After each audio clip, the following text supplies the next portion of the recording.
Welcome to trading feed and welcome to the live analysis and execution video.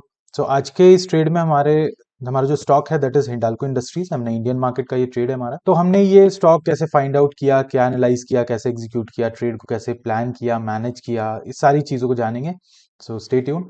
और अगर आप हमारा Telegram channel follow नहीं करते हो तो आई वुड सजेस्ट यू कि आप फॉलो करो, because it will help you to build a good trading system और गुड एनालिसिस में आपको हेल्प करेगा। तो ट्रेडिंग फीड में के चैनल, टेलीग्राम चैनल को आप डिस्क्रिप्शन बॉक्स में उसका लिंक है, आप ज्वाइन कर सकते हो। सो मैंने 10:45 के अराउंड इन द मॉर्निंग मैंने हिंडाल्को इंडस्ट्रीज को शेयर किया था अपने टेलीग्राम चैनल पे। तो यहाँ से सबसे पहली बात कि मार्केट ओपन होता है 9:15 पे, हमको कोई रश नहीं करना है। कोई जरूरी नहीं कि 9:15 पे या 9:20 पे या 9:30 बजे हमको कोई ट्रेड मिल जाए, कोई अपॉर्चुनिटी मिल जाए।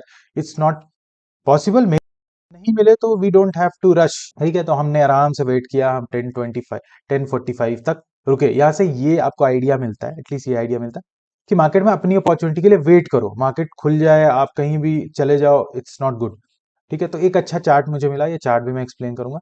तो मैंने 10:45 में लिखा कि Hindalco looks good.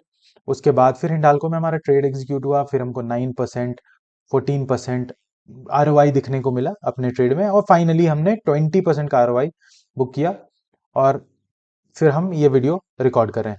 So let's begin. अभी हम चार्ट को देखते हैं, चार्ट की एनालिसिस देखते हैं। तो चार्ट की एनालिसिस बहुत सिंपल है, जैसे कि मैं अपने कोर्सेज में, अपने लर्निंग के वीडियोस में ये सारी चीजें बताता हूँ, ठीक है। तो हिंडाल्को को हम सिंपली एनालाइज करें तो ये जो बन रहा था, ये एक ट्रेंड बन रहा था कि इस ट्रेंड के नीचे हिंडाल्को नहीं आ रहा था। ये एक एरिया बहुत अच्छा, एक बायर का एरिया था, बायर इज, बट फाइनली क्या होता है कि इस लेवल पे ये टूट जाता है, ठीक है। जो बायर्स का सपोर्ट है वो टूट जाता है और यहाँ पे एक सेल ट्रेड एग्जीक्यूट हो जाता है। दैट्स सिंपल साइकोलॉजिकली, ठीक है। अब ये इतना भी सिंपल नहीं है कि कोई भी कर सके, ठीक है। क्योंकि आप जब ट्रेड लेते हो तो फिर 10 तरह के चैलेंजेस, आपके साथ प्रॉब्लम्स आते हैं, वो फेस करने के लिए भी आपको कंप्लीट नॉलेज होना बहुत जरूरी है। तो अगर आप हमारा चार्ट देखोगे, अगर हमारे टेलीग्राम पे जाओगे और हमारा चार्ट देखोगे जो हमने पोस्ट किया था, उसमें हमने स्टॉप लॉस जो अपना है वो छोटा रखा था। बट जब बाद में पोस्ट किया हमने, तो स्टॉप लॉस को थोड़ा हमने बड़ा किया था, ठीक है। क्यों किया ऐसा हमने? ऐसा हमने इसलिए किया, मैं आपको एक्सप्लेन करता हूं कि यहाँ पे हमने एंट्री ली, हमने अपना स्टॉप लॉस इसके ऊपर लगाया, ठीक है।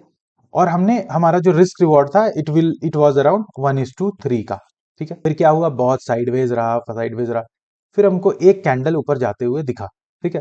तो यूजुअली एक कैंडल ऊपर जाता है, हम कर देते ट्रेड को, और ये रूल्स भी कहते हैं कि ट्रेड को इमीडिएटली एग्जिट कर देना। बट ये जो पॉइंट था कि ये बहुत स्ट्रांग रिजेक्ट किया था और यहाँ से हमको एक ब्रेकडाउन भी देखने को मिला था।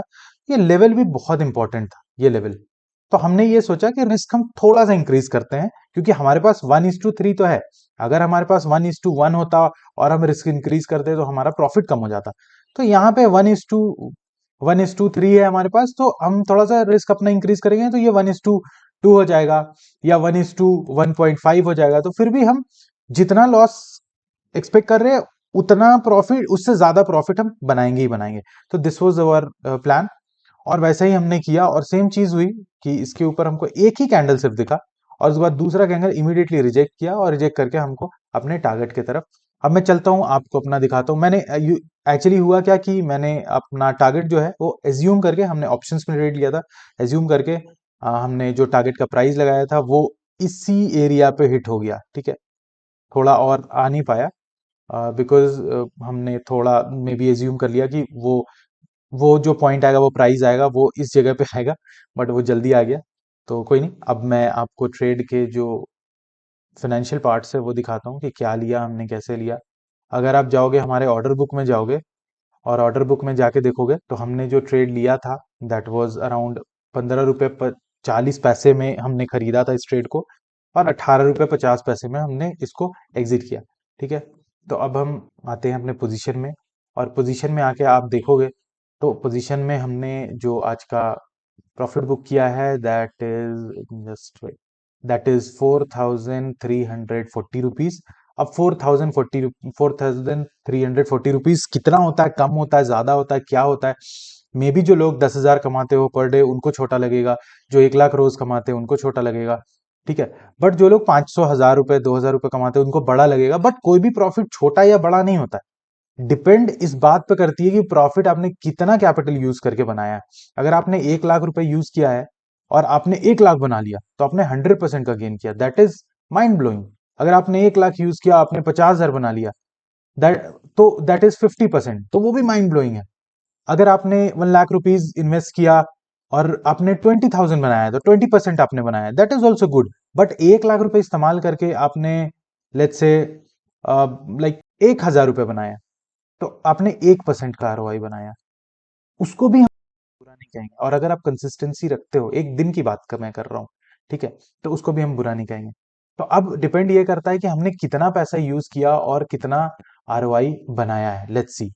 तो अब हम ट्रेड के इन्फो में जाएंगे, और ट्रेड में के इन्फो में आप क्लियरली देख सकते हो कि जो ट्रेड हमने लिया था दैट वाज अराउंड, जिसकी वैल्यू थी 21,560 रुपीज, ठीक है। और जब हमने सेल किया है इस ट्रेड को, तो उसका वैल्यू था 25,900 रुपीज।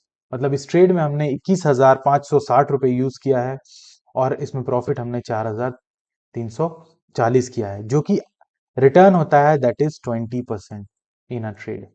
एक ट्रेड में एक ट्रेड में जो ट्रेड कुछ घंटों का था, 1 घंटे 2 घंटे का था, उसमें आपने 20% का आरओआई जनरेट किया है, तो that is very good, that is very decent, that is very good, amazing I will say, ठीक है।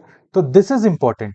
हम कोई लेट्स से हम सेविंग अकाउंट में पैसे रखते हैं, हमको वहां 4% का इंटरेस्ट मिलता है साल में, पर एनम, ठीक है। एफडी में रखते हैं, हमको 7% मिलता है, ठीक है, पर एनम की बात कर रहा हूं मैं। और आप एक दिन में 20% बना रहे हो, दैट इज माइंड ब्लोइंग अपने कैपिटल के ऊपर, ठीक है। आपने अगर 10% भी बनाया होता, तो इवन मैं अगर 10% मैंने बनाया होता, तो मैं कहता ये माइंड ब्लोइंग है। मैं 5% भी बनाया होता तो माइंड ब्लोइंग है, ठीक है। अगर हम प्रॉपर्टी की यील्ड देखें, तो वो ग्रो करता है 9% पर एनम के हिसाब से। कोई भी बिजनेस आप देखोगे, रिलायंस, टाटा जैसी बड़ी कंपनीज आप देखोगे, उनका आरओआई कितना होता है प्रॉफिट? 10%, 8%, 12% in a year. आप इतना बना रहे हो, that is mind blowing. Even अगर आप 2%, 4% भी बना रहे हो, दैट इज गुड। हम ये क्यों बना पाए 20%? क्योंकि हमने रिस्क किया। हमने कितना रिस्क किया? हमने 10% अपना कैपिटल रिस्क किया, तब हम 20% बना पाए। तो ये सारे इक्वेशन समझना बहुत जरूरी होता है। और हमको किसी भी, कहीं भी आप वीडियोस देख रहे हो, किसी के ट्रेड्स देख रहे हो, कहीं फैसिनेट होने की जरूरत नहीं। किसने कितना पैसा कितना इस्तेमाल करके बनाया, दैट इज इंपॉर्टेंट। और वो किस कंसिस्टेंसी से बना रहा। मे बी आज आज किसी ने 100% का रिटर्न बना लिया, बट वो कल 100% को लूज कर दे रहा है, परसों और अलग से 50% लूज कर रहे हैं। तो no, consistency is also important. तो अगर आप 100%, 50% बना रहे हो, तो कंसिस्टेंसी उस पर नहीं हो सकती, बट छोटे परसेंटेज और अच्छे रिस्क मैनेजमेंट के साथ आप कंसिस्टेंट हो सकते हो। तो इस तरह के वीडियोस, लाइव ट्रेडिंग के वीडियोस मैं लाता रहूंगा, एजुकेशन से रिलेटेड कंटेंट्स बनाता रहूंगा। Stay tuned. हमको टेलीग्राम पे सब्सक्राइब करें, हमको यूट्यूब पे भी सब्सक्राइब करें, और अपने ट्रेडिंग के लर्निंग को और भी इन्हेंस करें, और अपने एनालिसिस को फार बेटर करें हमसे जुड़ के। Thank you so much.